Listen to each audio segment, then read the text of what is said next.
réserve est cernée par des compagnies d'huile de palme, de charbon et compagnies forestières. Donc il faut s'assurer que cet îlot, qui est quand même conséquent, 6000 hectares, ne soit pas fragilisé par les activités humaines aux alentours.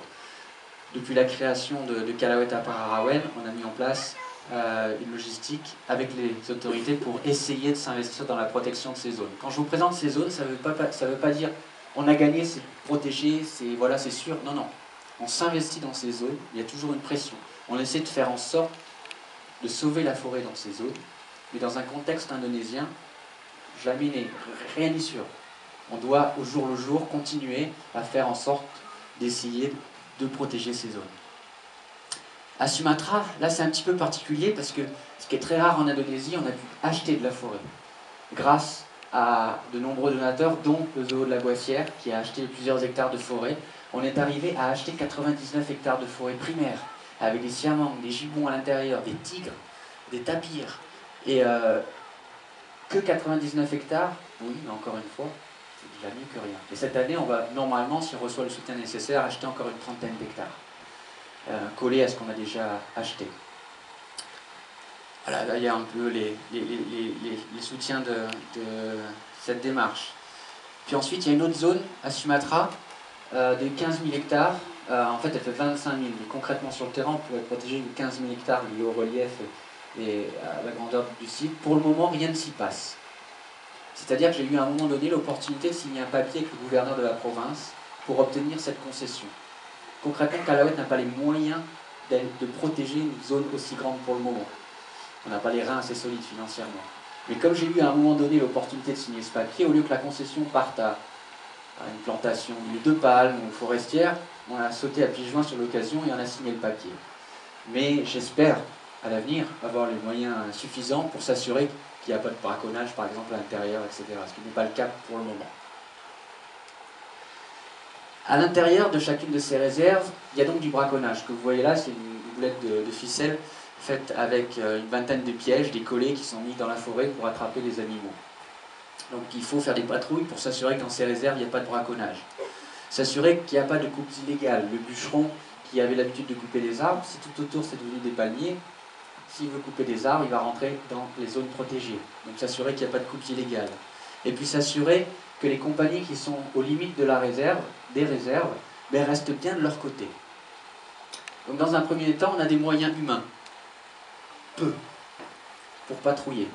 C'est extrêmement dur de motiver des gars pour crapahuter dans la forêt tous les jours, sur du long terme. Pour au final, quand on va tous les jours en forêt pendant un mois, on va quoi trouver 1 à 2 fois des soucis dans la forêt. Donc c'est dur que ça soit motivant, parce que les résultats sont peu nombreux comparés au temps passé dans la forêt. Donc il a fallu essayer de penser à une solution. Comment être efficace avec peu de moyens humains. Et là on s'est dit, on va s'élever en utilisant un paramoteur. Alors, je sais qu'en Inde et dans certains autres endroits, des ONG commencent à utiliser des drones pour justement surveiller la forêt ou surveiller des rhinocéros, notamment en Inde. On y a pensé, d'abord ça a un coût, et puis ensuite surtout, vous savez, quand vous avez un drone bourré d'électronique qui tombe en panne à Bornéo, voilà, vous êtes un petit peu embêté. Même Nanto, je pense, ne saurait pas le réparer. C'est pour vous dire. Alors que le paramoteur, c'est un moteur de tondeuse à gazon, quasiment, de 2 temps, donc vous pouvez le réparer un petit peu partout. Donc on commence des patrouilles aériennes avec le paramoteur, c'est-à-dire survoler les zones, faire des photos, dès qu'il y a des activités illégales dans les réserves, on met en ligne les clichés. Donc tout ça commence. On met en ligne les clichés pour que les autorités sachent qu'il y a une vraie pression, les journalistes sont au courant, tout le monde est au courant, donc il faut réagir. Je ne suis pas policier. Même si on a la gestion de ces réserves, à un moment donné, il faut que la police intervienne. Donc là, c'est une photo de la réserve Pararawen vue de paramoteur. Là, c'est la piste qui passe à côté de Pararawen vue de paramoteur. Ces pistes, on n'y a pas accès normalement. Vous savez, les compagnies mettent des barrières, des gardes, armés la plupart du temps, et vous ne pouvez pas savoir ce qui s'y passe à l'intérieur. Mais ils ne contrôlent pas leur espace aérien. Donc on peut gentiment voler au-dessus, puis voir si par exemple il y a une petite piste qui rentre à l'intérieur de la réserve, et qui leur permettrait d'extraire du bois. Tout simplement en paramoteur, gentiment, assis, en prenant l'air, Et ça se passe très très bien, on peut facilement lâcher les mains, prendre des photos, etc. D'autres exemples, là c'est aussi une piste de la compagnie. Ici c'est une plantation illégale à l'intérieur de la réserve. Alors vous me direz, il n'y a pas besoin d'un paramoteur pour voir une plantation aussi grande au milieu de la réserve. Sauf qu'à pied, c'est quasiment une journée de marche. En paramoteur, ça m'a pris 15-20 minutes. Pour arriver sur le site, j'ai fait des photos, pris le point GPS et montré ça aux autorités. Elles ont dit, ah oui, effectivement, c'est à l'intérieur de la réserve. Donc c'est une efficacité redoutable. Et ici, ce sont des canaux qui rentraient jusque dans la réserve d'Ampapac, qui servent à extraire le bois. Le bois est mis dans l'eau et est tiré à l'extérieur de la réserve. C'est aussi le paramoteur qui nous a permis de détecter ça. Et ici, sur ces deux dernières photos, vous voyez deux trous dans la forêt. C'est un seul arbre qui a été coupé. Et en paramoteur, vous pouvez encore une fois très facilement détecter qu'il y a un souci.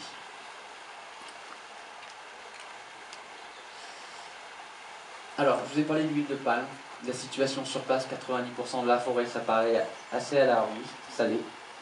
Mais on ne peut pas se permettre d'être pessimiste. Pourquoi? Parce que si on est pessimiste, on ne se donnera jamais les moyens d'être efficace. Et ce dont on a besoin aujourd'hui, c'est d'être efficace. Il faut arrêter de se lamenter, il faut arrêter de se dire que c'est foutu. Il faut arrêter de pleurer que le monde va mal. Il faut agir. Puis on fera le bilan plus tard. Et c'est vraiment l'idée de Callawet. On est très mauvais de faire du lobbying, par exemple, Callawet, on sait pas faire. Discuter avec les autorités pour voter de nouvelles lois ou je ne sais quoi. On est des gens de terrain et on a vraiment cette optique. Être efficace, sauver ce qu'on peut sauver. Mais le plus important, c'est aussi que cette mission, elle soit sexy.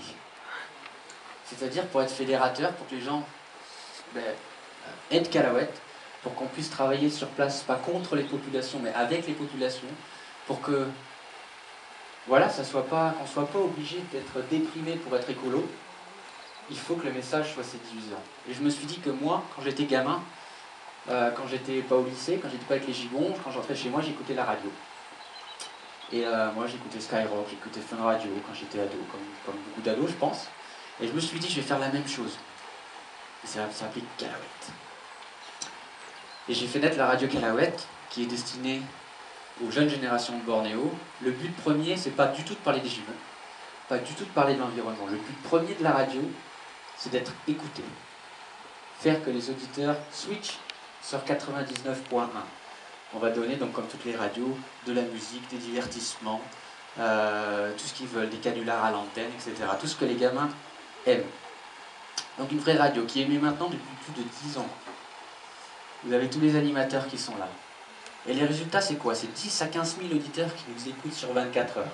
C'est plus l'illuminé de français qui est arrivé tout seul à Bornéo, c'est tous ces gens-là, tous ces jeunes-là qui sont derrière nous. Ces jeunes qui font notre travail.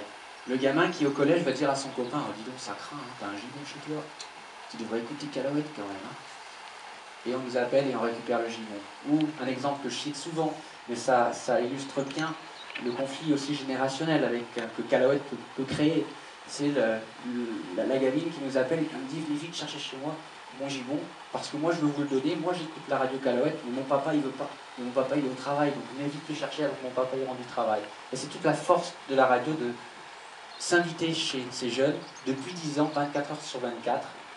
Donc on diffuse 5 messages d'environ 40 secondes, toutes les heures, qui eux vont être chocs sur l'environnement. Donc au milieu de ces émissions de divertissement, on va avoir ces petits messages qui vont toucher des jeunes qui a priori s'en fichaient complètement des gibbons. Je prends toujours l'exemple de comparaison avec la France. Quelqu'un qui fait la démarche de regarder un documentaire animalier sur France 5, c'est quelqu'un qui est déjà concerné par l'environnement, parce que justement il a fait la démarche de switcher sur France 5. Ce qu'il faudrait, c'est que le gamin qui regarde Secret Story sur TF1 ait un message d'1 minute sur l'environnement. C'est un peu la démarche, et c'est ce qu'on fait à la radio Callawet.